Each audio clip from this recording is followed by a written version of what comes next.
नमस्कार साथियों, बात करने वाले हैं मार्केट की बात करें तो आज एक्सपायरी का दिन था, गुरुवार था। बाजार छुट्टी के बाद खुला था और खुलने के बाद जैसा गैप डाउन देखने को मिला और गैप डाउन के बाद में भी जो गिरावट देखने को मिली कोई भी एक्सपेक्टेड नहीं कर रहा था। ऑप्शंस ट्रेडिंग में जिस प्रकार से सेबी ने रूल्स चेंज किए उसकी वजह से लग तो यही रहा था कि 150 से 200 पॉइंट गैप डाउन होने के बाद वापस बाजार रिवर्सल ले सकता है, लेकिन ऐसा कुछ भी नहीं हुआ। बाजार बहुत बुरी तरह से निवेशकों को ट्रैप करता हुआ नजर आया और लगभग 11 लाख करोड़ रुपए डूबते हुए आज नजर आए। सेंसेक्स में करीब 1800 पॉइंट तक की गिरावट देखने को मिली।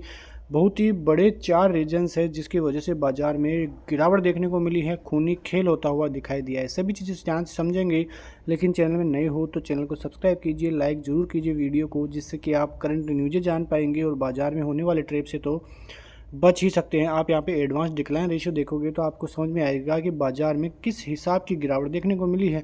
करीब 1570 शेयरों में डिक्लाइन और 265 शेयर ही एडवांस में आपको दिखाई दे रहे होंगे।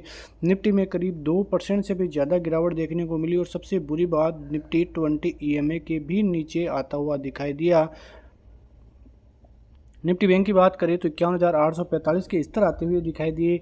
निफ्टी बैंक में 50 EMA का स्तर लगभग टूटता हुआ ही दिखाई दिया है। इन सर्विसेज में 2% से ज़्यादा की तेजी। निफ्टी में IT में 1.5% से ज़्यादा की गिरावट।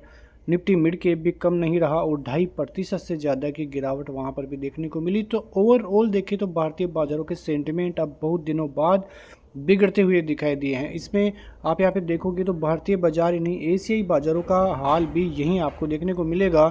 ऑयल जो क्रूड ऑयल है वहाँ पे ज़बरदस्त तेज़ी देखने को मिल रही है। गोल्ड में ज़बरदस्त तेज़ी देखने को मिल रही है और जो मिडिल ईस्ट है वहाँ पे ज़बरदस्त तरीके से रिस्क आते हुए दिखाई दिए हैं। बड़े युद्ध के आसार जो हैं ईरान और इजराइल में बनते हुए दिखाई दे रहे हैं। तो बहुत ही नेगेटिव खबरें वहाँ पे आती हुई आपको दिखाई दे जाएगी। सबसे बड़ा रीजन यही है, ईरान और इजराइल में जो भी क्लेश देखने को मिल रहा है और गुरुवार को पूरा हैंगओवर यहीं से आता हुआ दिखाई दिया है। रिपोर्ट्स की माने तो Israel military has confirm the death of 8 soldiers including A team commander during ground operation in southern Lebanon. Lebanon में जो ग्राउंड जो युद्ध हो रहा है वहाँ पे जो इजरायली सेना है वहाँ से सैनिक मारे जाने की खबर है और उसके बाद नेतन्याहू लग रहा है कि बड़े हमले की तैयारी में जुट गए हैं और इसी का डर भारतीय बाज़ारों में भी आज देखने को मिला और बहुत ज़बरदस्त तरीके से भारतीय बाज़ार फॉल करता हुआ दिखाई दिया। सबसे बड़ा कारण यह था। उसके बाद आप देखोगे तो क्रूड ऑयल में ज़बरदस्त तरीके से तेज़ी देखने को मिली और वो तेज़ी मिडिल ईस्ट में ही देखने को मिली है। अब लग रहा है कि जो नेतन्याहू है, इजराइल के राष्ट्रपति जो है, वो ईरान पर सीधा हमला कर सकते हैं और जो ऑयल एंड गैस की जो रिफाइनरीज वहाँ पे हैं वहाँ पे हमला कर सकते हैं। ऐसी न्यूज़ सूत्रों के हवाले से खबर आ रही है। और जो पहले 70-72 के लगभग चलता था ब्रेंट, वो 75 पहुंच गया है। एक ही दिन में लगभग 5% तक की तेज़ी यहाँ पे देखने को मिली है। तो सबसे बड़ा 2 रीजन यहाँ पे आपको देखने को मिले। उसके अलावा तीसरे रीजन आप देखने को मिलेंगे तो सेबी का जो रूल है, जो कि हम बात कर रहे थे कि इसकी वजह से गिरावट होगी, लेकिन इतनी ज़्यादा गिरावट नहीं होनी चाहिए थी। उसके बाद रिकवरी होनी चाहिए थी, लेकिन मिडिल ईस्ट की वजह से ही सब कुछ हालात बिगड़ते हुए दिखाई दिए हैं। ऑप्शंस की जो F&O सेगमेंट है वहाँ पे कई चीज़ें आती हुई दिखाई दी और इसकी वजह से भी भारतीय बाजारों पर नेगेटिव इम्पैक्ट पड़ा। लेकिन BSE का जो शेयर है उसमें ज़बरदस्त तेज़ी देखने को मिली, क्योंकि BSE पर इसका कम इम्पैक्ट पड़ेगा बतौर NSE के, क्योंकि NSE के 4 एक्सपायरी होती थी, उसकी जगह अब 1 एक्सपायरी ही रह जाएगी। लेकिन जो BSE है वहाँ पे 2 एक्सपायरियों की जगह 1 एक्सपायरी देखने को मिलेगी, तो इसका इम्पैक्ट BSE पर ज़्यादा देखने को नहीं मिला। जो चौथा और सबसे बड़ा भी मान सकते हैं वो है चाइना फैक्टर। चाइना फैक्टर इसलिए है क्योंकि चाइनीज़ बाज़ारों में वैल्यूएशंस काफ़ी अच्छे हैं और जब हमने FII से ये जानने की कोशिश की तो उन्होंने साफ संकेत दिए कि भारतीय बाज़ारों से पैसा निकलकर अब चाइनीज़ ETFs वगैरह में और चाइनीज़ बाज़ारों में निवेश हो रहा है। तो बहुत बड़े तरीके से जो है इन्वेस्टमेंट चाइनीज़ बाज़ारों में आने लगी है।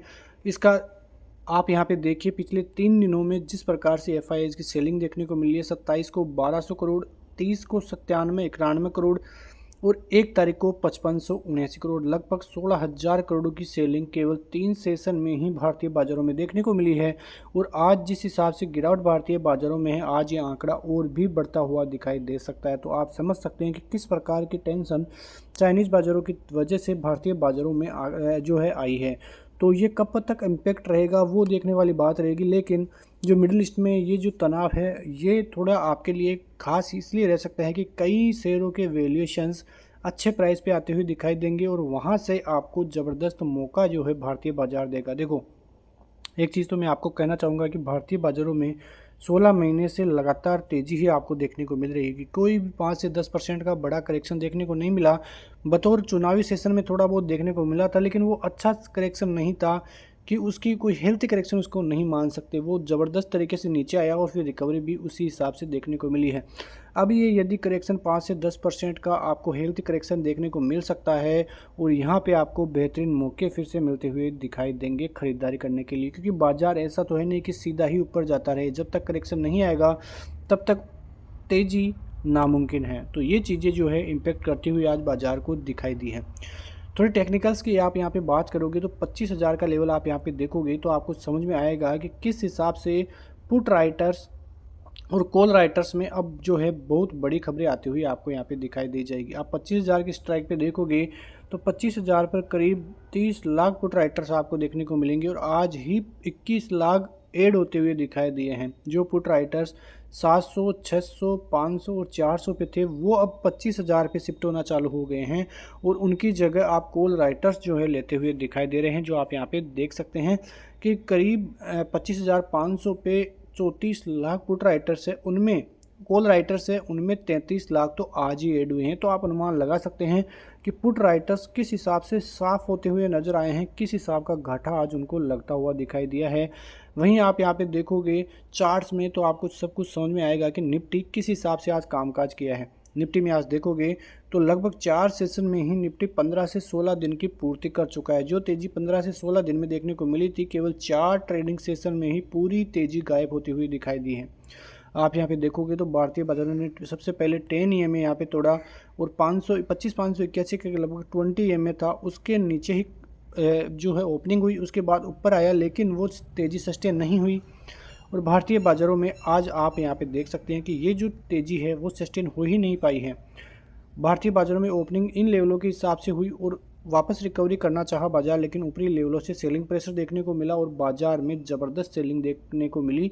25,250 तक के लेवल्स भी आज आते हुए दिखाई दिए। अब ये जो लेवल है 25,080 का लेवल, वो लेवल कल आपके लिए बहुत इम्पोर्टेंट रहेगा, क्योंकि ये है अब 50 EMA।